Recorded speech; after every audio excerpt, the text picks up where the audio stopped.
हिरण्यबाहवे हिरण्यवर्णाय हिरण्यरूपाय हिरण्यपतये अम्बिकापतये उमापतये पशुपतये नमो नमः।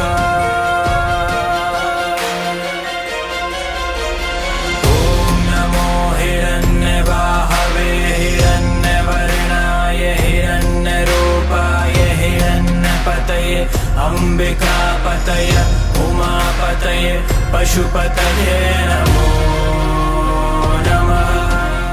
பக்தர்கள் தங்கள் குடும்ப உறுப்பினர்களின் பிறந்த நாள், திருமண நாள் விழா போன்ற சுப தினங்களில் பைரவ அபிஷேக அலங்காரத்திற்கு முன்பதிவு செய்து கொள்ளலாம். அன்றைய தினம் உங்கள் குடும்ப உறுப்பினர்களின் பெயர் மற்றும் நட்சத்திரங்களுக்கு சங்கல்பம் நடைபெற்று மகா பிரசாதம் வழங்கப்படும். வெளியூர் அன்பர்களுக்கு கொரியர் மூலம் அனுப்பி வைக்கப்படும். மேலும் விவரங்களுக்கு கீழே கொடுக்கப்பட்டுள்ள எண்ணில் தொடர்பு கொள்ளலாம்.